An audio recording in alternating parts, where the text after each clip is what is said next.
que as pessoas perversas mudem a sua maneira de viver e abandonem seus maus pensamentos. Isaías 55, 7.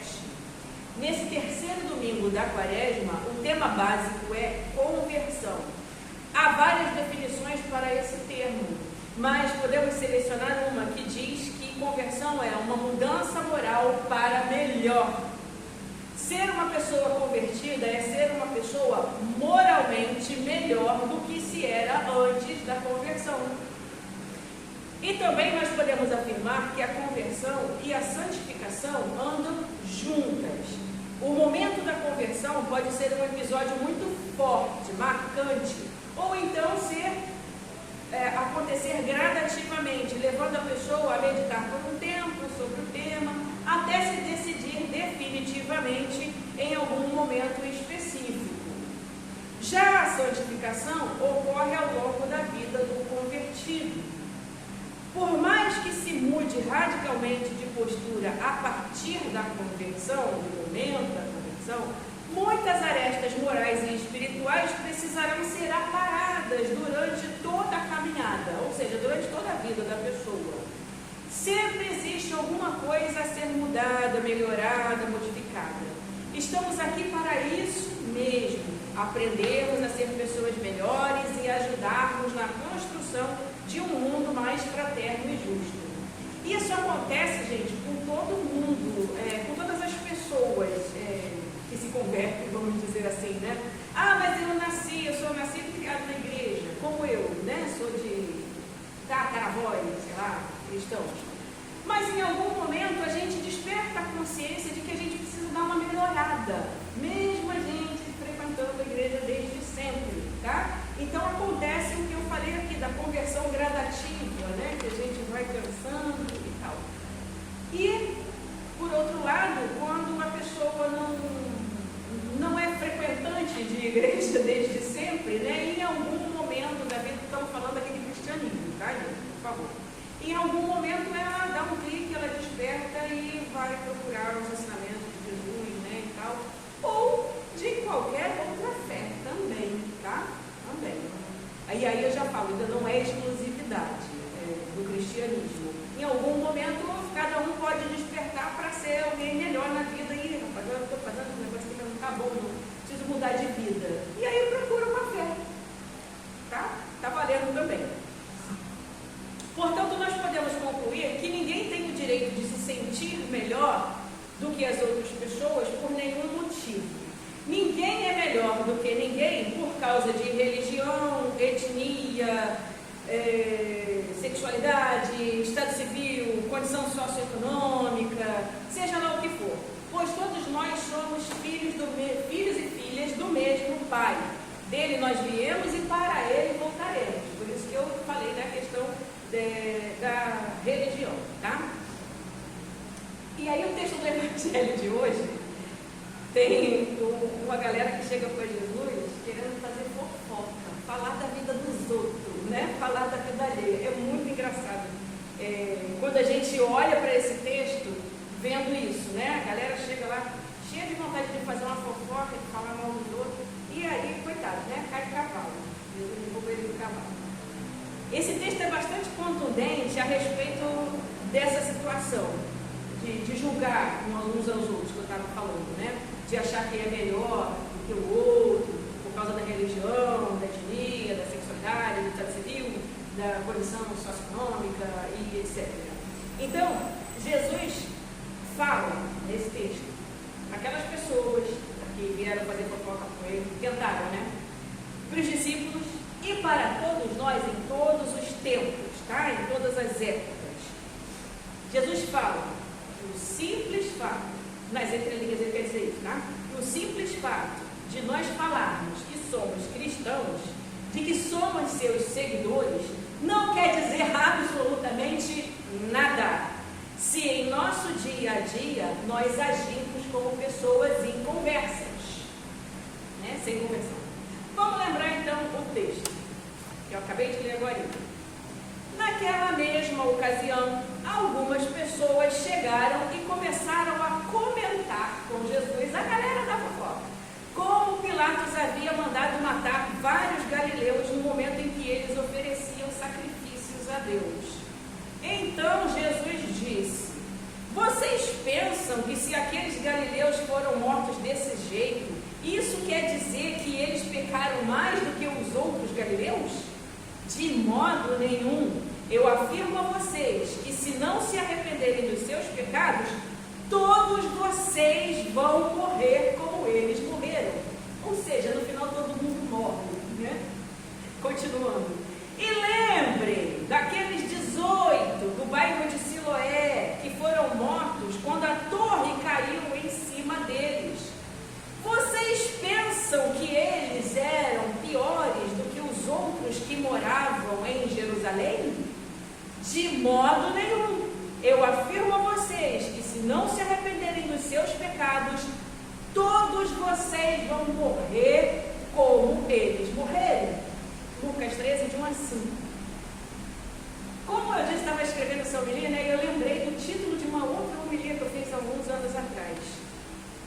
No reino de Deus não existe carteirada. Não tem carteirada. Não dá porque eu sou a família tradicional da igreja, né? Eu sou dono da igreja. Tem não. Se não se converter, se não se arrepender, vai morrer. Jesus mesmo falou. Como cristãos, temos o comissionamento de levar as boas novas do reino de Deus para todas as demais pessoas e para toda a criação. Entretanto, é de causar tristeza o que nós vemos. Chumbo, lá vem chumbo.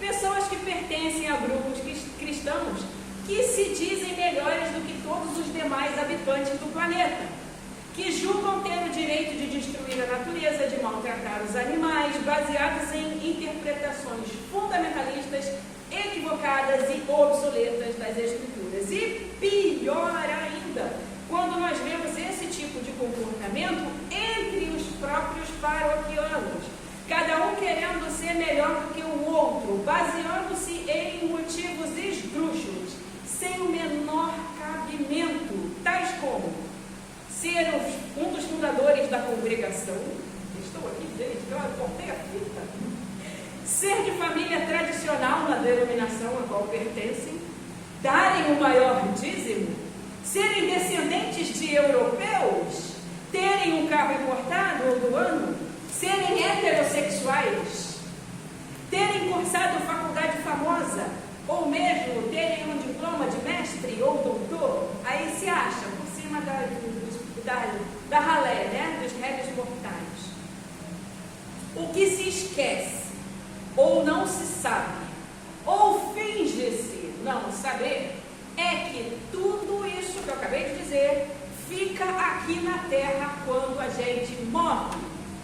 Para o além, nós não levamos diplomas, etnia, dinheiro, status socioeconômico, nada disso. Nós só levamos o bem ou o mal que nós tivermos feito em vida. E só. E essas são as verdadeiras mãos vazias ou cheias, sobre as quais uma antiga peça teatral, quem é da igreja vai lembrar, né, vai saber. Quem frequentou, né, andou e circulou, vai lembrar o que eu estou falando. Uma antiga peça que era ensinada nas igrejas evangélicas, de uma forma totalmente equivocada. Gente, era a coisa mais louca do mundo.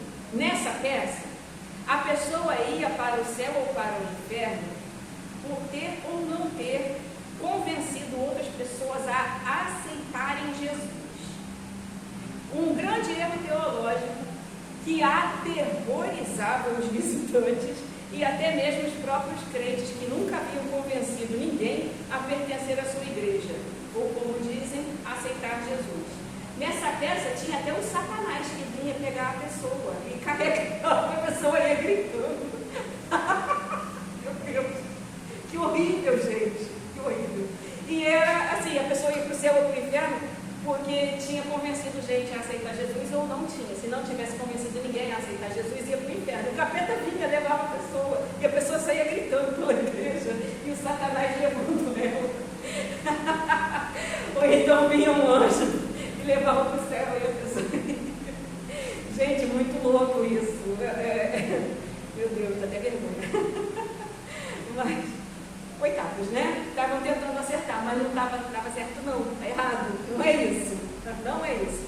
O que nós precisamos entender é que Deus não castiga e nem presenteia ninguém, assim, do nada. Deus não é um ser humano para amar uns e rejeitar ou odiar outros. Tá? Deus não fica distribuindo castigo nem bênçãos porque gosta mais de um e rejeita o outro. Isso é coisa de ser humano. Deus é amor e o amor acolhe.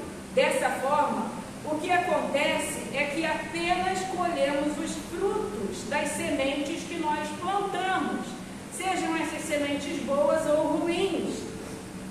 Deus, em seu infinito amor, nos dá todas as chances de nós mudarmos de atitudes e produzirmos bons frutos, conforme a metáfora da figueira na plantação de uvas, que Jesus cita no texto do Evangelho de hoje, que é a segunda parte do texto, né, do Evangelho de hoje. Além de nos dar chance e tempo, Deus também nos dá condições para que nós melhoremos a nossa forma de ser, relatados na adição de terra e adubo aos pés da figueira da história. Gente, é uma historinha, tá? Vamos lá. Vamos lembrar então essa historinha, a segunda parte do texto do Evangelho de hoje, que está em Lucas 13, 6 a 9. Então Jesus contou essa parábola. Certo homem tinha uma figueira na sua plantação de uvas, e quando foi procurar figos, não encontrou nenhum. Aí disse ao homem que tomava conta da plantação: olha, já faz 3 anos seguidos que eu venho buscar figo nessa figueira e não encontro nenhum. Corta essa figueira. Por que deixá-la continuar tirando força da terra sem produzir nada? Mas o empregado respondeu: patrão, deixa a figueira ficar mais esse ano. Eu vou afofar a terra em volta dela e pôr bastante adubo. Se no ano que vem ela der figos, muito bem. Se não der, então mande cortar. Ah, mas então, se não der fruto, Deus manda matar. É assim? Não seja fundamentalista, não é nada disso. O que Jesus nos ensina nessa parábola, dentre outras coisas, é que nós precisamos ser frutíferos. E esses frutos são fazer as pessoas aceitar Jesus? Não! Esses frutos são o arrependimento e tudo o que vem junto com ele, que é a mudança de atitudes, sendo pessoas melhores a cada dia. E é isso que é uma conversão real. Sermos pessoas melhores a cada dia. É isso que significa aceitar Jesus. É ser uma pessoa melhor cada dia. Citando São Paulo, no texto da epístola de hoje,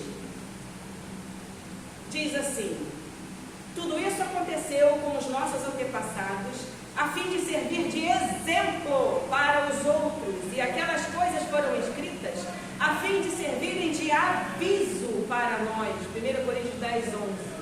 Os textos bíblicos, onde são relatados fatos que aconteceram com os nossos antepassados, eles existem para servirem de exemplo para nós, exemplo do que fazer e do que não fazer também, tá? Porque tudo que está na Bíblia é para fazer. Não, gente, muita coisa lá é para não fazer. Ninguém é melhor do que ninguém. Ninguém é castigado por Deus por ser dessa ou daquela religião. Deus não ama as pessoas de forma diferente. Ele ama todas as pessoas e dá a oportunidade para todas as pessoas. As situações boas ou ruins às quais nós passamos podem ter diferentes explicações, mas nunca serão castigo ou prêmio divinos. Nunca. Vem da gente. Que nessa quaresma nós possamos repensar nossas atitudes, deixar nosso orgulho de lado e realmente abrirmos nossos corações para Jesus. Pois, como diz São Paulo no texto da epístola de hoje, portanto, aquele que pensa estar de pé é melhor ter cuidado para não cair. 1 Coríntios 10, 12. Ou seja, vamos ficar vigilantes, vamos ser pessoas melhores, vamos fazer a caridade, vamos amar o próximo, cuidar da natureza. Senhor nos dê corações humildes e realmente convertidos. Amém.